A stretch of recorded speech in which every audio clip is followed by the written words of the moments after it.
ಮಹಾಮಳೆಗೆ ರಾಜಧಾನಿ ತತ್ತರ ಜಲದಿಗ್ಬಂಧನಕ್ಕೆ ಹೈರಾಣ. ಪ್ರತಿಷ್ಠಿತ ಲೇಔಟ್ಗಳಿಗೆ ಜಲಕಂಟಕ ಪರದಾಟ. ಮಳೆ ನೀರಿನಲ್ಲೇ ವಾಸ, ಎಲ್ಲವೂ ಕೆಸರುಮಯ. ಇಂದಿರಾನಗರ, ಮಾರತಹಳ್ಳಿ, ಸರ್ಜಾಪುರದ ಸದ್ಯದ ಪರಿಸ್ಥಿತಿ ಹೇಗಿದೆ ನೋಡೋಣ ರಾಜಧಾನಿ ತತ್ತರ ನ್ಯೂಸ್ ಟಾಪ್ 9ನಲ್ಲಿ. ರಣಚಂಡಿ ಮಳೆಯಿಂದಾಗಿ ರಾಜಧಾನಿ ಬೆಂಗಳೂರಿನಲ್ಲಿ 108 ಸಂಕಷ್ಟ ಎದುರಾಗಿದೆ. ಬೆಂಗಳೂರಿನ ಪ್ರತಿಷ್ಠಿತ ಏರಿಯಾಗಳು, ಲೇಔಟ್ಗಳು ಸಂಪೂರ್ಣ ಕೆಸರು ಗದ್ದೆಗಳಾಗಿ ಬದಲಾಗಿವೆ. ಬಡಾವಣೆಗಳನ್ನು ಬಿಟ್ಟು ಜಲಾಸುರ ಕದಲುತ್ತಿಲ್ಲ. ಹೀಗಾಗಿ ನಿವಾಸಿಗಳು ಕಣ್ಣೀರು ಹಾಕುವಂತಹ ಪರಿಸ್ಥಿತಿ ಉಂಟಾಗಿದೆ. ರಸ್ತೆಗಳನ್ನೇ ನುಂಗಿ ಹಾಕಿರುವ ಮಳೆ ಕಾರು, ಬೈಕ್ಗಳನ್ನು ಮುಳುಗಿಸಿದೆ. ಬಡಾವಣೆಗಳಲ್ಲಿ ಹಾವು ಚೇಳುಗಳು ಬರ್ತಿದ್ದು ಆತಂಕ ಶುರುವಾಗಿದೆ. Rainbow drive, Sunny Brooks, the country side layout ಜನರ ಬದುಕೆ ನರಕವಾಗಿ ಬಿಟ್ಟಿದೆ.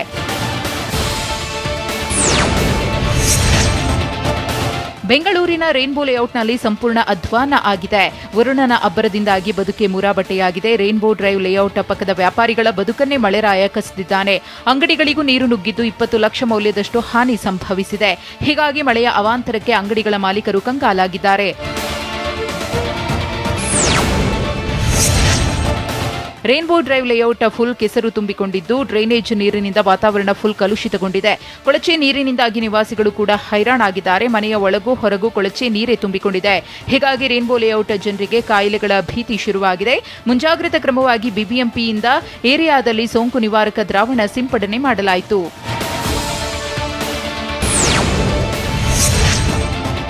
ರಾಜಧಾನಿ ಬೆಂಗಳೂರಿನಲ್ಲಿ ನಿನ್ನೆ ಬೆಳಗ್ಗೆಯಿಂದಲೂ ಕೊಂಚ ಬಿಡುವು ಕೊಟ್ಟಿದ್ದ ವರುಣ ರಾತ್ರಿ ವೇಳೆ ಮತ್ತೆ ಆರ್ಭಟಿಸಿದ್ದ. ದಿನವಿಡೀ ತಣ್ಣನೆಯ ವಾತಾವರಣದಿಂದ ಕೂಡಿದ ಸಿಲಿಕಾನ್ ಸಿಟಿಯಲ್ಲಿ ರಾತ್ರಿ 7 ಗಂಟೆ ನಂತರ ಅಲ್ಲಲ್ಲಿ ಮಳೆಯಾಗಿದೆ. ಆದರೆ ಮಳೆ ನಿಂತಿದ್ರೂ ಪರದಾಟ ಮಾತ್ರ ತಪ್ಪುತ್ತಿಲ್ಲ. ಬೆಂಗಳೂರು ಪೂರ್ವ ವಿಭಾಗದ ಸರ್ಜಾಪುರ, ಸನ್ನಿ ಬ್ರೂಕ್ಸ್, ರೈನ್ಬೋ ಡ್ರೈವ್ ಲೇಔಟ್ಗಳಲ್ಲಿ ನೀರಿನ ಮಟ್ಟ ಮಾತ್ರ ತಗ್ಗುತ್ತಿಲ್ಲ. ನೀರು ತುಂಬಿಕೊಂಡಿದ್ದರಿಂದ ನಿವಾಸಿಗಳು ಇನ್ನಿಲ್ಲದಂತೆ ಪರದಾಟ ನಡೆಸುತ್ತಿದ್ದಾರೆ.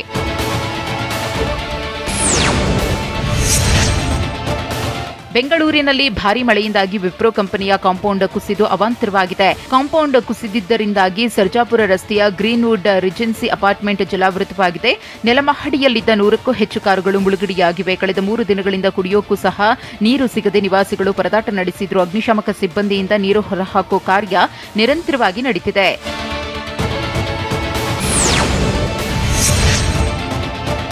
ರಾಜಧಾನಿ ಬೆಂಗಳೂರಿಗೆ ರಣರಕ್ಕಸ ಮಳೆಯ ಭೀತಿ ಶುರುವಾಗಿದೆ. ಸಿಲಿಕಾನ್ ಸಿಟಿಗೆ ಇನ್ನೂ 3 ದಿನ ಧಾರಾಕಾರ ಮಳೆ ಸುರಿಯುವ ಸಾಧ್ಯತೆ ಇದೆ.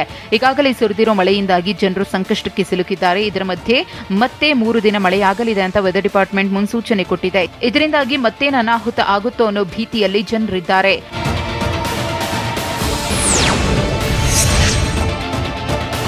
ಇನ್ನು ಗ್ರೌಂಡ್ ಫ್ಲೋರ್ನಲ್ಲೇ ಮಳೆ ನೀರು ತುಂಬಿಕೊಂಡಿದ್ದು ನೀರು ಖಾಲಿಯಾಗುತ್ತಲೇ ಇಲ್ಲ. ಸರ್ಜಾಪುರ ಸುತ್ತಮುತ್ತಲ ಏರಿಯಾಗೆ ಜಲದಿಗ್ಬಂಧನ ವಿಧಿಸಲಾಗಿದೆ.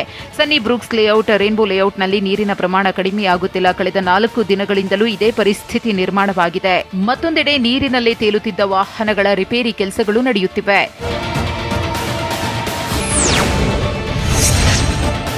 ಬೆಂಗಳೂರು ಮಹಾಮಳೆಗೆ ತತ್ತರಿಸಿ ಹೋಗಿದ್ದು ಮಳೆ ಹಾನಿ ಪ್ರದೇಶಗಳಿಗೆ ವಿಪಕ್ಷ ನಾಯಕ ಸಿದ್ದರಾಮಯ್ಯ ಭೇಟಿ ನೀಡಿದ್ರು. Yamalur, epsilon layout, rainbow layout, Bellandur ring ರಸ್ತೆ, ಬೆಳಗೆರೆ ದಿಶಾ ಅಪಾರ್ಟ್ಮೆಂಟ್ ಮತ್ತು ಮುನ್ನೇಕೊಳಲ ಗ್ರಾಮಕ್ಕೆ ಸಿದ್ದರಾಮಯ್ಯ ಭೇಟಿ ನೀಡಿ ಪರಿಶೀಲಿಸಿದ್ರು.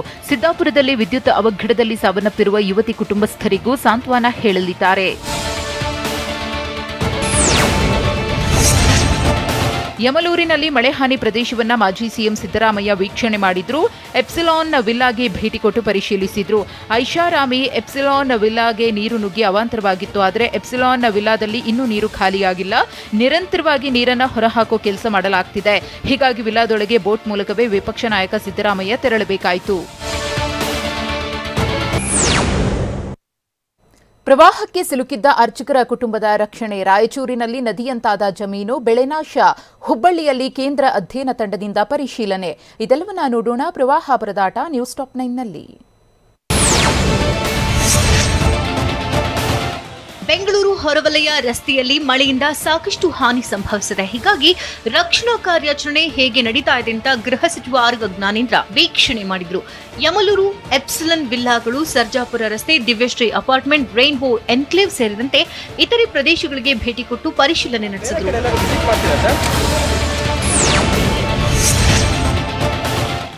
ಬಳ್ಳಾರಿ ಜಿಲ್ಲೆಯ ಸಿರುಗುಪ್ಪ ತಾಲೂಕಿನ ಮುದೇನೂರು ಗ್ರಾಮದಲ್ಲಿ ಪ್ರವಾಹದಲ್ಲಿ ಸಿಲುಕಿದ ಅರ್ಚಕ ಕುಟುಂಬವನ್ನು ರಕ್ಷಣೆ ಮಾಡಲಾಗಿದೆ. ವೇದಾವತಿ ನದಿ ಪ್ರವಾಹದಿಂದಾಗಿ ಶನೇಶ್ವರ ದೇಗುಲದ ಆವರಣದಲ್ಲಿ ಸಿಲುಕಿದ್ರು. ಮೊದಲ ಬಾರಿ ರಕ್ಷಣೆಗೆ ತೆರಳಿದಾಗ ಬೋಟ್ ಮಗುಚಿ ಬಿದ್ದಿತ್ತು. ಹೀಗಾಗಿ ಮತ್ತೊಂದು ಬೋಟ್ ಮೂಲಕ ಅಗ್ನಿಶಾಮಕ ಸಿಬ್ಬಂದಿ 6 ಜನರನ್ನ ರಕ್ಷಣೆ ಮಾಡಿದ್ದು ಸುರಕ್ಷಿತ ಸ್ಥಳಕ್ಕೆ ಕರೆದುಕೊಂಡು ಬರಲಾಯಿತು.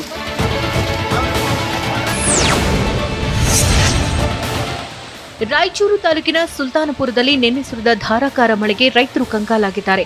ಜಮೀನಿಗೆ ತೆರಳಿದವರು ಮತ್ತೆ ವಾಪಸ್ ಬರಲಾಗದೆ ಪರದಾಡುವಂತಾಗಿದೆ. ಹಳ್ಳದ ನೀರು ನುಗ್ಗಿ ಭತ್ತ ಸಂಪೂರ್ಣ ನಾಶವಾಗಿದೆ. ಹೊಲ ಗದ್ದೆಗಳಲ್ಲಿ ನದಿಯಂತೆ ನೀರು ಹರಿತಾ ಇದೆ.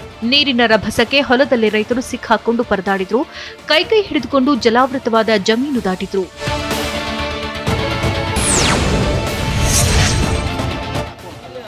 ಹುಬ್ಬಳ್ಳಿ ತಾಲೂಕಿನ ಕಿರೇಸೂರ ಹೆಬಸೂರ ಗ್ರಾಮದ ಮಳೆ ಹಾನಿ ಪ್ರದೇಶಗಳಿಗೆ ಕೇಂದ್ರ ಅಧ್ಯಯನ ತಂಡ ಭೇಟಿ ನೀಡಿತು. ಬೆಣ್ಣೆಹಳ್ಳ ಪ್ರವಾಹಕ್ಕೆ ಹಾನಿಗೊಳಗಾದ ಪ್ರದೇಶಗಳಲ್ಲಿ ಪರಿಶೀಲನೆ ನಡೆಸಿದ್ರು. ಹತ್ತಿ, ಹೆಸರು, ಈರುಳ್ಳಿ ಬೆಳೆ ಹಾನಿಯನ್ನ ಪರಿಶೀಲನೆ ಮಾಡಿದ್ರು. ಈ ವೇಳೆ ಕೇಂದ್ರ ಅಧ್ಯಯನ ತಂಡಕ್ಕೆ Dharwad DC Gurudatta Hegde, CEO doctor Suresh Itnal, ವಿಪತ್ತು ನಿರ್ವಹಣಾ ಪ್ರಾಧಿಕಾರದ ಸಲಹೆಗಾರ ಶ್ರೀನಿವಾಸ್ ರೆಡ್ಡಿ, ಕೃಷಿ ಇಲಾಖೆ ಜಂಟಿ ನಿರ್ದೇಶಕ ರಾಜಶೇಖರ್ ಬಿಜಾಪುರ್ ಸಾಥ್ ಕೊಟ್ಟರು.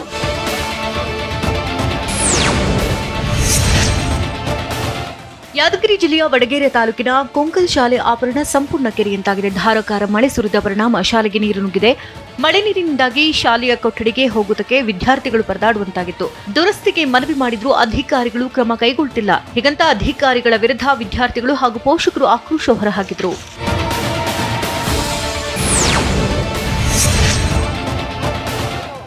ಬಳ್ಳಾರಿ ತಾಲೂಕಿನ ಬಸರಕೋಡ್ ಗ್ರಾಮದಲ್ಲಿ ವೇದಾವತಿ ನದಿ ಪ್ರವಾಹದಿಂದಾಗಿ ಸಾಕಷ್ಟು ಅವಾಂತರವೇ ಸೃಷ್ಟಿಯಾಗಿದೆ.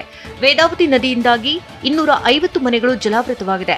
ಮನೆಗಳಲ್ಲೇ ವಾಸವಾಗಿರುವಂತಹ ಜನರಿಗೆ ಗ್ರಾಮಸ್ಥರು ಗ್ರಾಮ ಪಂಚಾಯಿತಿ ಸದಸ್ಯರಿಂದ ಆಹಾರ ವಿತರಣೆ ಮಾಡಲಾಯಿತು. ಇಡೀ ಗ್ರಾಮಕ್ಕೆ ಜಲ ದಿಗ್ಬಂಧನ ವಿಧಿಸಲಾಗಿದ್ದು ತೆಪ್ಪದ ಮೂಲಕ ಮನೆ ಮನೆಗೂ ತೆರಳಿ ಆಹಾರ ವಿತರಿಸಲಾಯಿತು. 3 ದಿನಗಳಿಂದ ಪ್ರವಾಹ ಪರಿಸ್ಥಿತಿ ನಿರ್ಮಾಣವಾಗಿದ್ದು ಜನರು ಒದ್ದಾಡುತ್ತಿದ್ದಾರೆ.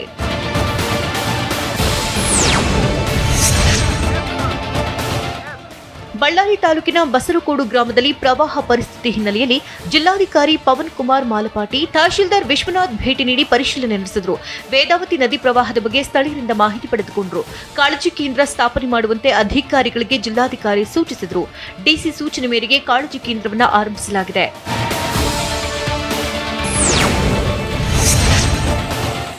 ಹಾಸನ ಜಿಲ್ಲೆಯ ಹಲವೆಡೆ ಮಳೆಯ ಅಬ್ಬರ ಮುಂದುವರೆದಿದೆ. ಬೇಲೂರು ತಾಲೂಕಿನ ಅಂಕಿಹಳ್ಳಿ ಗ್ರಾಮದಲ್ಲಿ ಕೆರೆಗೆ ಒಡೆದು ಜಮೀನುಗಳಿಗೆ ನೀರು ನುಗ್ಗಿದೆ. ಕೆರೆ ನೀರು ನುಗ್ಗಿದ್ರಿಂದಾಗಿ ಜಮೀನುಗಳು ಮುಳುಗಡೆಯಾಗಿವೆ. ಹೀಗಾಗಿ ಭತ್ತ, ಕಾಫಿ, ಬಾಳೆ, ಅಡಕೆ ಹಾಗೂ ಏಲಕ್ಕಿ ಬೆಳೆಗಳಿಗೆ ಹಾನಿ ಸಂಭವಿಸಿದೆ. ಹೀಗಾಗಿ ರೈತರು ಸೂಕ್ತ ಪರಿಹಾರ ನೀಡುವಂತೆ ಆಗ್ರಹಿಸಿದ್ದಾರೆ.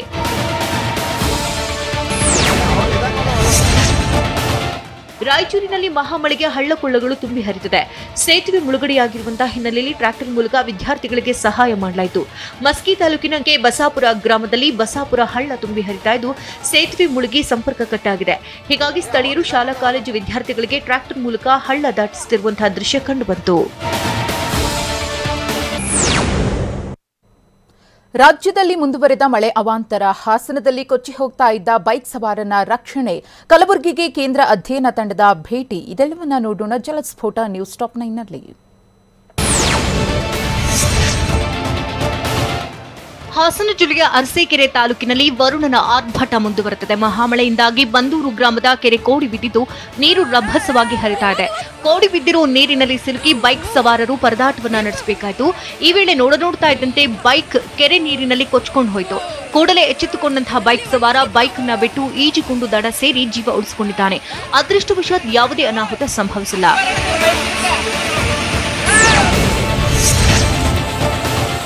ಹಾಸನ ಜಿಲ್ಲೆಯಲ್ಲಿ ನಿನ್ನೆ ಸುರಿದಂತ ಮಳೆಯಿಂದಾಗಿ ಬೆಳೆ ನಾಶವಾಗಿದೆ. ಹಾಸನ ಜಿಲ್ಲೆಯ ಅರಸೀಕೆರೆ ತಾಲೂಕಿನ ಬಂದೂರು ಗ್ರಾಮದ ಸುತ್ತಮುತ್ತ 100 ಎಕರೆ ಬೆಳೆ ಜಲಾವೃತವಾಗಿದೆ. ಮಳೆಯಿಂದ ಶುಂಠಿ, ರಾಗಿ, ಎಲೆಕೋಸು ಬೆಳೆಗಳು ಸಂಪೂರ್ಣ ನೀರಿನಲ್ಲಿ ಮುಳುಗಡೆಯಾಗಿದ್ದು ರೈತರಿಗೆ ದಿಕ್ಕೇ ತೋಚದಂತಾಗಿದೆ. ಸೂಕ್ತ ಪರಿಹಾರ ನೀಡುವಂತೆ ಸರ್ಕಾರಕ್ಕೆ ರೈತರು ಆಗ್ರಹಿಸಿದ್ದಾರೆ.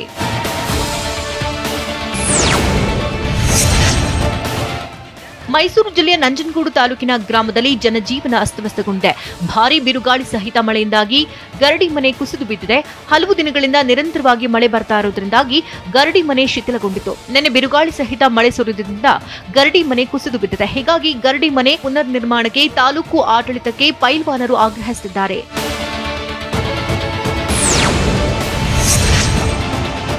ಕಲಬುರಗಿ ಜಿಲ್ಲೆಯಲ್ಲಿ ಅತಿವೃಷ್ಟಿಯಿಂದಾಗಿ ಅಪಾರ ಪ್ರಮಾಣದ ಹಾನಿಯಾಗಿದೆ. ಹೀಗಾಗಿ ಕೇಂದ್ರದ ನೆರೆ ಹಾವಳಿ ಅಧ್ಯಯನ ತಂಡ ಭೇಟಿ ನೀಡಿದೆ. ಬೆಳೆಹಾನಿ ಪ್ರದೇಶ, ಮನೆಗಳು, ರಸ್ತೆಗಳನ್ನು ವೀಕ್ಷಣೆ ಮಾಡುತ್ತಿದ್ದಾರೆ. ಕೇಂದ್ರದ 3 ಅಧಿಕಾರಿಗಳ ತಂಡ ಬೆಳಗ್ಗೆಯಿಂದಲೇ ವಿವಿಧ ಪ್ರದೇಶಗಳಿಗೆ ಭೇಟಿ ಕೊಟ್ಟಿದೆ. ಕಲಬುರಗಿ, ಜೇವರ್ಗಿ ತಾಲೂಕಿನ ಅನೇಕ ಗ್ರಾಮಗಳಿಗೆ ಭೇಟಿ ಕೊಟ್ಟಿದೆ. ಕಲಬುರಗಿ ಜಿಲ್ಲಾಧಿಕಾರಿ ಸೇರಿದಂತೆ ಕಂದಾಯ ಇಲಾಖೆ ಅಧಿಕಾರಿಗಳು ಕೂಡ ಸಾಥ್ ಕೊಟ್ಟಿದ್ದಾರೆ.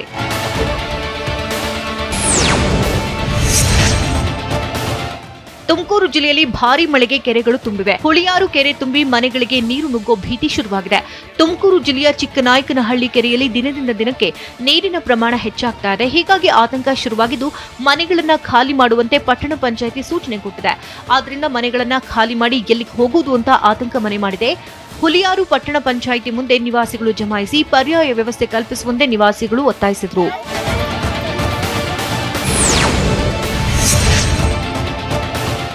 ಬಾಗಲಕೋಟೆ ಜಿಲ್ಲೆಯ ಬಾದಾಮಿ ತಾಲೂಕಿನ ಖ್ಯಾಡ ಗ್ರಾಮದಲ್ಲಿ ಮಲಪ್ರಭಾ ನದಿಯಿಂದ ಪ್ರವಾಹದ ಆತಂಕ ಶುರುವಾಗಿದೆ. ಅಪಾರ ಮಳೆಯ ಹಿನ್ನೆಲೆಯಲ್ಲಿ ಮಲಪ್ರಭಾ ನದಿ ಬೆಣ್ಣೆಹಳ್ಳದ ಆರ್ಭಟ ಜೋರಾಗಿದೆ. ಮಲಪ್ರಭಾ ತೀರದ ಖ್ಯಾಡ, ಕಾತರಗಿ, ನೇರಲಗಿ ಗ್ರಾಮಗಳಲ್ಲಿ ನೀರು ನುಗ್ಗಿದ್ದು ಖ್ಯಾಡ ಗ್ರಾಮದ 16 ಮನೆಗಳು ಜಲಾವೃತಗೊಂಡಿದೆ. ಖ್ಯಾಡ ಗ್ರಾಮಕ್ಕೆ ಮಲಪ್ರಭಾ ನದಿ ಜಲದಿಗ್ಬಂಧನ ವಿಧಿಸಿದೆ. ಹೀಗಾಗಿ ನಿವಾಸಿಗಳು ಇನ್ನಿಲ್ಲದಂತೆ ಪರದಾಡ್ತಿದ್ದಾರೆ.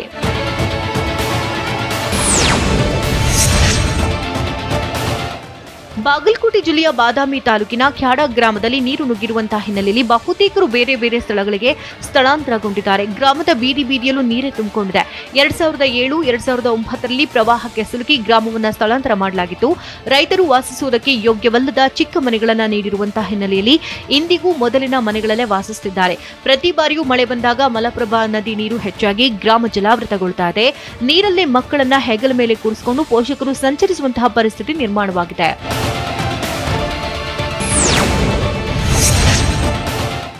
ಬಾಗಲಕೋಟೆ ಜಿಲ್ಲೆಯ ಇಳಕಲ್ ತಾಲೂಕಿನಲ್ಲೂ ಮಳೆಯಿಂದಾಗಿ ಜನಜೀವನ ಅಸ್ತವ್ಯಸ್ತವಾಗಿದೆ. ಇಳಕಲ್ನಲ್ಲೂ ಮಲಪ್ರಭಾ ನದಿ ನೀರಿನ ಪ್ರಮಾಣದಲ್ಲಿ ಭಾರಿ ಏರಿಕೆಯಾಗಿರುವುದರಿಂದ ಜನರು ಪರದಾಡ್ತಿದ್ದಾರೆ. ಹೇರೂರು ಕ್ರಾಸ್ ಬಳಿ ಇರುವಂತಹ ಸೇತುವೆ ಮಲಪ್ರಭಾ ನದಿಯಿಂದಾಗಿ ಸೇತುವೆ ಜಲಾವೃತಗೊಂಡಿದೆ. ಹೀಗಾಗಿ ಚಿನ್ನಾಪುರ ಗ್ರಾಮಕ್ಕೆ ಸಂಪರ್ಕಿಸುವಂತಹ ಸೇತುವೆ ಇದಾಗಿದ್ದು ನೀರಿನಲ್ಲಿ ಮುಳುಗಡೆಯಾಗಿ ರಸ್ತೆ ಸಂಪರ್ಕ ಬಂದ್ ಆಗಿದೆ.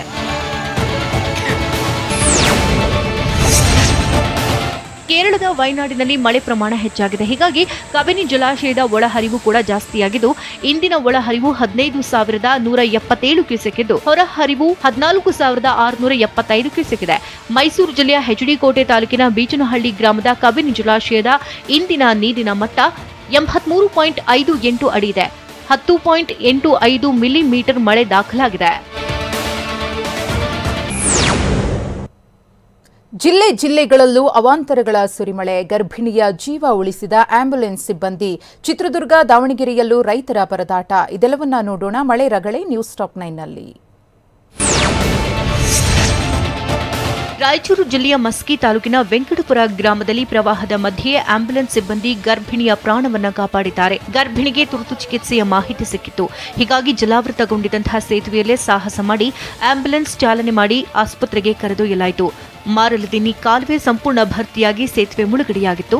ರಸ್ತೆ ಸಂಪರ್ಕ ಕಡಿತಗೊಂಡಿದ್ರೂ ಸಾಹಸ ಮಾಡಿ ಆಂಬ್ಯುಲೆನ್ಸ್ ಚಾಲಕ ಮಲ್ಲಿಕಾರ್ಜುನ ಹಾಗೂ ಸಿಬ್ಬಂದಿ ಗರ್ಭಿಣಿಯನ್ನ ಆಸ್ಪತ್ರೆಗೆ ದಾಖಲಿಸಿದರು. ಸಿಂಧನೂರು ತಾಲೂಕು ಆಸ್ಪತ್ರೆಯಲ್ಲಿ ಮಹಿಳೆಗೆ ಮಗು ಜನಿಸಿದೆ.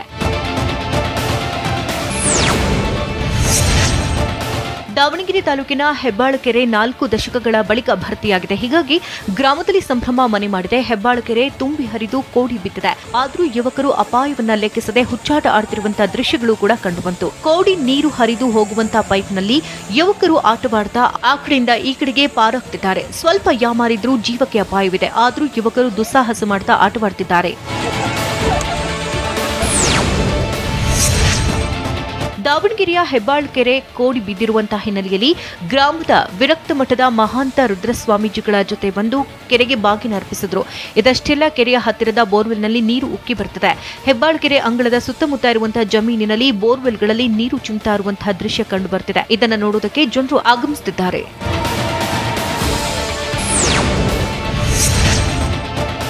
ಬಾಗಲಕೋಟೆ ಜಿಲ್ಲೆಯ ಗುಳೇದಗುಡ್ಡ ತಾಲೂಕಿನ ಅಲ್ಲೂರು ಎಸ್ಪಿ ಗ್ರಾಮದಲ್ಲಿ ಮಳೆ ನಿಂತರೂ ನೆರೆ ಹಾವಳಿ ಮಾತ್ರ ತಪ್ತಾ ಇಲ್ಲ.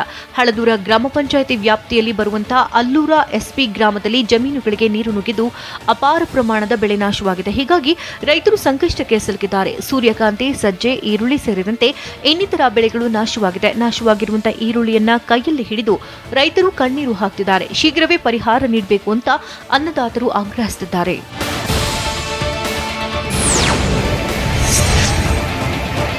ಕೋಟಿನಾಡು ಚಿತ್ರದುರ್ಗದಲ್ಲಿ ಕಳೆದ ಕೆಲ ದಿನಗಳಿಂದಲೂ ಧಾರಾಕಾರ ಮಳೆಯಾಗ್ತಾ ಇದೆ. ಹೀಗಾಗಿ 60 ವರ್ಷಗಳ ಬಳಿಕ ಬೇತೂರು ಪಾಳ್ಯ ಕೆರೆ ತುಂಬಿದ್ದು ಕೋಡಿ ಬಿದ್ದಿದೆ. ಚಿತ್ರದುರ್ಗ ಜಿಲ್ಲೆಯ ಹಿರಿಯೂರು ತಾಲೂಕಿನ ಬೇತೂರು ಪಾಳ್ಯ ಕೆರೆ ತುಂಬಿದ್ದರಿಂದಾಗಿ ಗ್ರಾಮಸ್ಥರು ಸಂಭ್ರಮಿಸಿದ್ದಾರೆ. ಕೆರೆ ನೀರು ನೋಡೋದಕ್ಕೆ ಗ್ರಾಮದ ಜನರು ಮುಗಿಬಿದ್ದಿರುವಂತಹ ದೃಶ್ಯ ಕೂಡ ಕಂಡುಬಂತು. ಆದರೂ ಯಾವುದೇ ಮುನ್ನೆಚ್ಚರಿಕಾ ಕ್ರಮ ಕೈಗೊಳ್ಳದೆ ಅಧಿಕಾರಿಗಳು ಸೈಲೆಂಟ್ ಆಗಿದ್ದಾರೆ.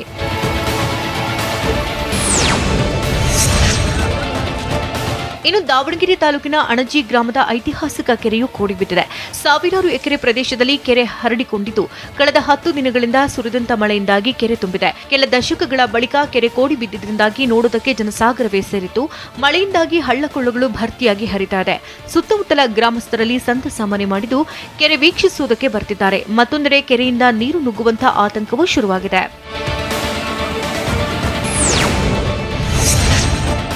ಬಳ್ಳಾರಿ ಜಿಲ್ಲೆಯ ಸಿರುಗುಪ್ಪ ತಾಲೂಕಿನ ರಾರಾವಿ ಗ್ರಾಮದಲ್ಲಿ ಭಾರೀ ಮಳೆ ಮುಂದುವರೆದಿದೆ. ಹೀಗಾಗಿ ವೇದಾವತಿ ನದಿ ಉಕ್ಕಿ ಹರಿತಾ ಇದೆ. ಇದರಿಂದಾಗಿ ರಾರಾವಿ ಸೇತುವೆ ಮುಳುಗಡೆಯಾಗಿದ್ದು ವಾಹನಗಳ ಸಂಚಾರಕ್ಕೆ ನಿರ್ಬಂಧ ವಿಧಿಸಲಾಗಿದೆ. ರಾರಾವಿ ಮಾರ್ಗವಾಗಿ ಆಂಧ್ರಪ್ರದೇಶಕ್ಕೆ ತೆರಳುವ ಮಾರ್ಗ ಬಂದ್ ಆಗಿದೆ. ವೇದಾವತಿ ನದಿ ಆರ್ಭಟದಿಂದ ಸೇತುವೆ ಮೇಲೆ ರಭಸವಾಗಿ ನೀರು ಹರಿತಾ ಇದೆ. ಹೀಗಾಗಿ ಸೇತುವೆ ಬಳಿ ಬ್ಯಾರಿಕೇಡ್ ಅಳವಡಿಸಿ ಮುಂಜಾಗ್ರತಾ ಕ್ರಮವನ್ನು ಪೊಲೀಸರು ಕೈಗೊಂಡಿದ್ದಾರೆ.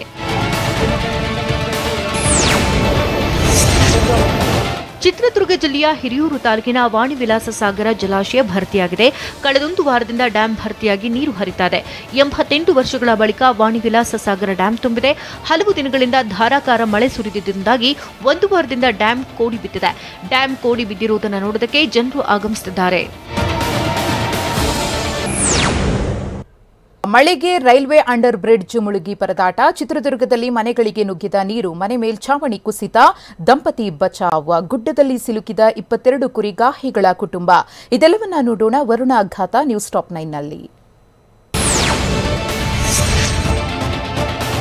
ಚಿತ್ರದುರ್ಗ ಜಿಲ್ಲೆಯ ಹೊಳಲ್ಕೆರೆ ತಾಲೂಕಿನ ಹನುಮನಕಟ್ಟೆ ಗ್ರಾಮದಲ್ಲಿ ಕೆರೆ ಕೋಡಿ ಬಿದ್ದು ಸಾಕಷ್ಟು ಅವಾಂತರ ಸೃಷ್ಟಿಯಾಗಿದೆ. ಹನುಮನಕಟ್ಟೆ ಗ್ರಾಮದ ಬಳಿಯ ರೈಲ್ವೆ ಅಂಡರ್ ಬ್ರಿಡ್ಜ್ ಜಲಾವೃತಗೊಂಡಿದೆ. ಅಂಡರ್ ಪಾಸ್ನಲ್ಲಿ ನೀರು ತುಂಬಿಕೊಂಡಿದ್ದರಿಂದಾಗಿ ರಸ್ತೆ ಸಂಪರ್ಕ ಕಡಿತಗೊಂಡಿದೆ. ಹೀಗಾಗಿ ಗ್ರಾಮೀಣ ಭಾಗದ ಜನರು ಪರದಾಟ ನಡೆಸುತ್ತಿದ್ದಾರೆ. ಬೈಕ್, ಆಟೋ ಸೇರಿದಂತೆ ಮತ್ತಿತರ ವಾಹನಗಳು ಸಂಚರಿಸಲು ಆಗದೆ ಜನ ಹೈರಾಣಾಗಿದ್ದಾರೆ.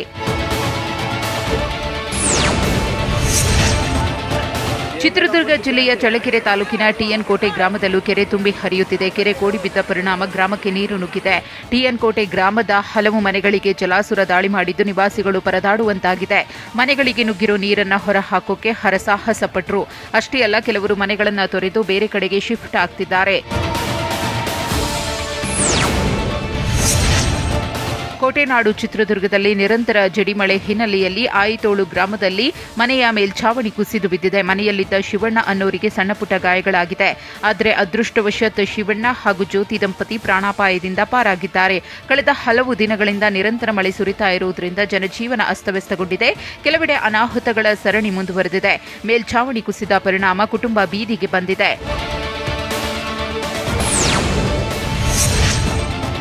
ಚಿತ್ರದುರ್ಗ ಜಿಲ್ಲೆ ಹೊಸದುರ್ಗ ತಾಲೂಕಿನ ಕುಮರಡಿ ಗುಡ್ಡದಲ್ಲಿ 22 ಕುರಿಗಾಹಿಗಳ ಕುಟುಂಬ ಪ್ರವಾಹದಲ್ಲಿ ಸಿಲುಕಿದೆ. ಕುರಿಗಳನ್ನು ಮೇಯಿಸಲು ಗುಡ್ಡಕ್ಕೆ ತೆರಳಿದ 22 ಕುಟುಂಬಗಳು ಪರದಾಡುತ್ತಿವೆ. ಗುಡ್ಡದ ಸುತ್ತಮುತ್ತಲು ವಾಣಿವಿಲಾಸ ಸಾಗರ ಡ್ಯಾಂನ ಹಿನ್ನೀರು ಆವರಿಸಿದೆ. ಸದ್ಯ ಗುಡ್ಡದಲ್ಲೇ ಟೆಂಟ್ ಹಾಕೊಂಡು ನೆಲೆಸಿದ್ದಾರೆ.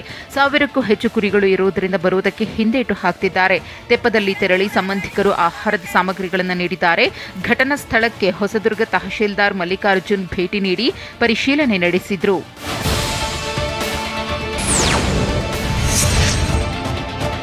ಯಾದಗಿರಿ ಜಿಲ್ಲೆಯ ಹುಣಸಗಿ ತಾಲೂಕಿನ ಗೆದ್ದಲಮರಿಯಲ್ಲಿ ಸೇತುವೆ ಮುಳುಗಡೆಯಾಗಿದೆ. ಕಳೆದ ರಾತ್ರಿ ಸುರಿದ ಮಳೆಯಿಂದಾಗಿ ಗೆದ್ದಲಮರಿ ಬಳಿ ಬ್ರಿಡ್ಜ್ ಜಲಾವೃತಗೊಂಡಿದೆ. ಹಳ್ಳಕ್ಕೆ ಅಡ್ಡಲಾಗಿ ನಿರ್ಮಿಸಿದ್ದ ಸೇತುವೆ ಮಳೆಗೆ ಮುಳುಗಿದ್ದರಿಂದ ಗೆದ್ದಲಮರಿ ಹಾಗೂ ಹುಣಸಗಿ ಗ್ರಾಮಸ್ಥರು ಪರದಾಡುವಂತಾಗಿದೆ. ಹೀಗಾಗಿ ಸೇತುವೆಯನ್ನ ಮೇಲ್ದರ್ಜೆಗೇರಿಸುವಂತೆ ಗ್ರಾಮಸ್ಥರು ಒತ್ತಾಯಿಸುತ್ತಿದ್ದಾರೆ.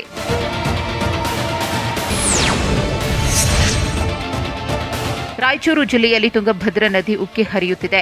ಬಿಚ್ಚಾಲಿ ಗ್ರಾಮದಲ್ಲಿ ರಾಯರು ಜಪ ಮಾಡುತ್ತಿದ್ದ ಕಟ್ಟೆ ಮುಳುಗಡೆಯಾಗಿದೆ. ತುಂಗಭದ್ರಾ ನದಿ ತೀರದಲ್ಲಿರುವ ಬಿಚ್ಚಾಲಿ ಗ್ರಾಮದಲ್ಲಿ ಹೆಚ್ಚಿನ ಪ್ರಮಾಣದಲ್ಲಿ ನೀರು ಹರಿಯುತ್ತಿದೆ. ರಾಯರು ಜಪ ಮಾಡುತ್ತಿದ್ದ ಏಕಶಿಲಾ ಬೃಂದಾವನ ಜಲಾವೃತವಾಗಿದೆ. ತುಂಗಭದ್ರಾ ಡ್ಯಾಂನಿಂದ ಹೆಚ್ಚಿನ ಪ್ರಮಾಣದಲ್ಲಿ ನದಿಗೆ ನೀರು ಹರಿಬಿಡಲಾಗಿದೆ.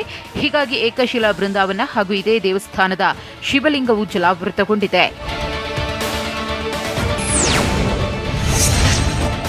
ಬಾಗಲಕೋಟೆ ತಾಲೂಕಿನ ಚಿಕ್ಕಶೆಲ್ಲಿಕೇರಿ ಬಳಿ ನಿರಂತರ ಮಳೆಯಿಂದಾಗಿ ಭೂಕುಸಿತ ಉಂಟಾಗಿದೆ. ದೊಡ್ಡ ಸಾಬ್ ಅನ್ನೋರ ಹೊಲದಲ್ಲಿ ಬೃಹತ್ ಗುಂಡಿ ಬಿದ್ದಿದೆ. ಹಲವು ದಿನಗಳಿಂದ ಧಾರಾಕಾರ ಮಳೆ ಸುರಿದ ಪರಿಣಾಮ 40 ರಿಂದ 60 ಅಡಿ ಅಗಲ ಭೂಮಿ ಬಾಯಿ ತೆರೆದಿದೆ. ಹೀಗಾಗಿ ಗ್ರಾಮಸ್ಥರು ಆತಂಕಗೊಂಡಿದ್ದಾರೆ. 2010ರಲ್ಲೂ ಮಳೆಯಾದ ಬಳಿಕ ಇದೇ ರೀತಿ ಗುಂಡಿ ಬಿದ್ದಿತ್ತು. ಈಗ ಮತ್ತೆ ಅದೇ ರೀತಿ ಆಗಿದೆ ಅಂತ ಸ್ಥಳೀಯರು ಹೇಳ್ತಿದ್ದಾರೆ. ಕಲಬುರಗಿ ಜಿಲ್ಲೆಗೆ ಕೇಂದ್ರ ಅಧ್ಯಯನ ತಂಡ ಭೇಟಿ ನೀಡಿ ಪರಿಶೀಲನೆ ನಡೆಸುತ್ತಿದೆ. ಜಿಲ್ಲೆಯಲ್ಲಿ ಅತಿವೃಷ್ಟಿಯಿಂದ ಹಾಳಾಗಿರುವ ಬೆಳೆ ಹಾನಿ ಪ್ರದೇಶಗಳನ್ನು ವೀಕ್ಷಿಸುತ್ತಿದ್ದಾರೆ. ಬೆಳೆ ಹಾನಿ ಕುರಿತಂತೆ ರೈತರು ಹಾಗೂ ಅಧಿಕಾರಿಗಳಿಂದ ಮಾಹಿತಿ ಸಂಗ್ರಹಿಸಿದರು. ಕಲಬುರಗಿ ತಾಲೂಕಿನ ಹೊನ್ನಕಿರಣಗಿ ಸೇರಿದಂತೆ ಹಲವು ಗ್ರಾಮಗಳಿಗೆ ಭೇಟಿ ನೀಡಿ ಮಳೆ ಹಾನಿಗೀಡಾದ ಪ್ರದೇಶಗಳ ಬಗ್ಗೆ ಮಾಹಿತಿ ಪಡೆದುಕೊಂಡರು. ರೈಲಿಗೆ ತಲೆಕೊಟ್ಟು ಯುವಕ ಆತ್ಮಹತ್ಯೆ ಮಾಡಿಕೊಂಡಿದ್ದು ಎಲ್ಲಿ? ಎನ್ಐಎ ವಿರುದ್ಧ ಎಸ್ಡಿಪಿಐ ಪ್ರತಿಭಟನೆ ಮಾಡಿದ್ದು ಯಾಕೆ? ಉಡುಪಿಯಲ್ಲಿ ಮನೆ ಹೊಕ್ಕಿದ್ದ ಚಿರತೆ ಸೆರೆ, ಆತಂಕ ಮಾಯ. ಬೆಂಗಳೂರಿನಲ್ಲಿ ಸಿದ್ದು ಮಳೆ ಹಾನಿ ಪರಿಶೀಲನೆ. ಇದೆಲ್ಲವನ್ನ ನೋಡೋಣ ಸಮಗ್ರ ನ್ಯೂಸ್ ಟಾಪ್ 9ನಲ್ಲಿ. ಎಸ್ಡಿಪಿಐ ರಾಷ್ಟ್ರೀಯ ನಾಯಕ ರಿಯಾಜ್ ಪರಂಗಿಪೇಟೆ ಮನೆ ಮೇಲೆ ಎನ್ಐಎ ತಂಡ ದಾಳಿ ಮಾಡಿದ್ದಕ್ಕೆ ಪ್ರತಿಭಟನೆ ನಡೆಸಲಾಗುತ್ತಿದೆ. ಸ್ಥಳೀಯರು ಮತ್ತು ಎಸ್ಡಿಪಿಐ ಕಾರ್ಯಕರ್ತರು ದಕ್ಷಿಣ ಕನ್ನಡ ಜಿಲ್ಲೆಯ ಬಂಟ್ವಾಳ ತಾಲೂಕಿನ ಬಿಸಿ ರೋಡ್ ಬಳಿಯ ನಿವಾಸದಲ್ಲಿ ಪ್ರತಿಭಟಿಸಿ ಆಕ್ರೋಶ ವ್ಯಕ್ತಪಡಿಸಿದ್ರು. ಎನ್ಐಎ ಗೋ ಬ್ಯಾಕ್ ಅಂತ ಘೋಷಣೆ ಕೂಗಿದ್ರು. ಬಂಟ್ವಾಳ ಪೊಲೀಸರ ನೆರವು ಪಡೆದು ಎನ್ಐಎ ಅಧಿಕಾರಿಗಳು ದಾಳಿ ಮಾಡಿದ್ರು. ಮೊಬೈಲ್ ವಶಕ್ಕೆ ಪಡೆದು ಮನೆಯಲ್ಲಿ ಪರಿಶೀಲನೆ ನಡೆಸಿದ್ರು. ಉಡುಪಿ ಜಿಲ್ಲೆಯ ಕಾಪು ತಾಲೂಕಿನ ಹಿರಿಯಡ್ಕದಲ್ಲಿ ಚಿರತೆಯನ್ನ ಸೆರೆ ಹಿಡಿಯಲಾಗಿದೆ. ದಿನವಿಡೀ ಕಾರ್ಯಾಚರಣೆ ಮಾಡಿ 3 ವರ್ಷದ ಗಂಡು ಚಿರತೆಯನ್ನ ಸೆರೆ ಹಿಡಿಯಲಾಗಿದೆ. ಹಿರಿಯಡ್ಕ ಪೇಟೆಯ ಮನೆಯೊಂದರಲ್ಲಿ ಅವಿತಿದ್ದ ಚಿರತೆಯನ್ನ ಅರಣ್ಯ ಸಿಬ್ಬಂದಿ ಸಾರ್ವಜನಿಕರ ಸಹಾಯದೊಂದಿಗೆ ಸೆರೆ ಹಿಡಿಯುವಲ್ಲಿ ಯಶಸ್ವಿಯಾಗಿದ್ದಾರೆ. ಬೋನಿಗೆ ಹಾಕಿ ಅರಣ್ಯಕ್ಕೆ ಕೊಂಡೊಯ್ಯಲಾಯಿತು. ಹೀಗಾಗಿ ಆತಂಕದಲ್ಲಿದ್ದ ಗ್ರಾಮಸ್ಥರು ನಿಟ್ಟುಸಿರು ಬಿಟ್ಟಿದ್ದಾರೆ.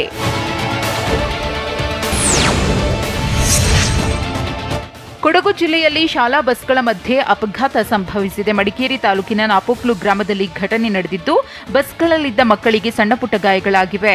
ಅಂಕುರ್ ಶಾಲೆ ಹಾಗೂ ಶ್ರೀರಾಮ ಟ್ರಸ್ಟ್ ಶಾಲೆ ಬಸ್ಗಳ ಮಧ್ಯೆ ಡಿಕ್ಕಿ ಸಂಭವಿಸಿದೆ. ಗಾಯಾಳು ಮಕ್ಕಳಿಗೆ ನಾಪೋಕ್ಲು ಸರ್ಕಾರಿ ಆಸ್ಪತ್ರೆಯಲ್ಲಿ ಚಿಕಿತ್ಸೆ ಕೊಡಿಸಲಾಗುತ್ತಿದೆ.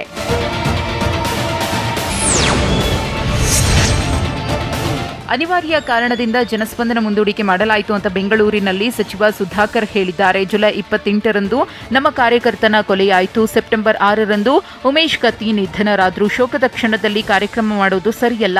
ಸೆಪ್ಟೆಂಬರ್ 10ಕ್ಕೆ ನಿಗದಿಯಂತೆ ಜನಸ್ಪಂದನ ನಡೆಯಲಿದೆ. ಕಾಂಗ್ರೆಸ್ ಪಕ್ಷಕ್ಕೆ ಜನಸ್ನೇಹಿ ಅನ್ನೋ ಪದವಿ ಗೊತ್ತಿಲ್ಲ. ಸೂತಕದ ಮನೆಯಲ್ಲಿ ಹುಟ್ಟುಹಬ್ಬ ಆಚರಿಸಿಕೊಂಡ್ರು ಅಂತ ಸುಧಾಕರ್ ಕಿಡಿಕಾರಿದ್ರು.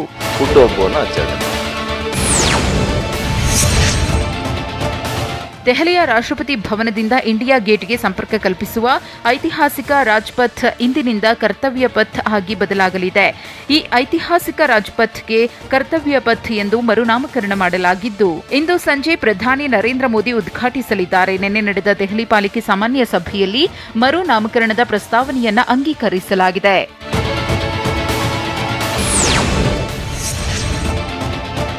ಕಳಪೆ ಕಾಮಗಾರಿಯಿಂದ ಬೆಂಗಳೂರು ಮೈಸೂರು ರಸ್ತೆ ಅವ್ಯವಸ್ಥೆ ಆಗಿದೆ ಅನ್ನೋ ವಿಚಾರಕ್ಕೆ ಸಂಬಂಧಪಟ್ಟಂತೆ ಕೇಂದ್ರ ಸಚಿವ ನಿತಿನ್ ಗಡ್ಕರಿ ನೇತೃತ್ವದಲ್ಲಿ ಮಹತ್ವದ ಸಭೆ ನಡೆದಿದೆ. ಬೆಂಗಳೂರಿನ ಖಾಸಗಿ ಹೋಟೆಲ್ನಲ್ಲಿ ಮೀಟಿಂಗ್ ನಡೆದಿದ್ದು, ಸಿಎಂ ಬಸವರಾಜ ಬೊಮ್ಮಾಯಿ, ಲೋಕೋಪಯೋಗಿ ಸಚಿವ ಸಿಸಿ ಪಾಟೀಲ್, ಸಾರಿಗೆ ಸಚಿವ ಬಿ ಶ್ರೀರಾಮುಲು, ಸಂಸದರಾದ ತೇಜಸ್ವಿ ಸೂರ್ಯ, ಪಿಸಿ ಮೋಹನ್ ಭಾಗಿಯಾಗಿದ್ದಾರೆ. ಕರ್ನಾಟಕ ರಾಜ್ಯದ ರಾಷ್ಟ್ರೀಯ ಹೆದ್ದಾರಿಗಳ ಅಭಿವೃದ್ಧಿ ಮತ್ತು ಬೆಂಗಳೂರು ಮೈಸೂರು ರಸ್ತೆಯ ಅವೈಜ್ಞಾನಿಕ ಕಾಮಗಾರಿ ಕುರಿತಂತೆ ಸಮಾಲೋಚನೆ ನಡೆಸಿದ್ರು.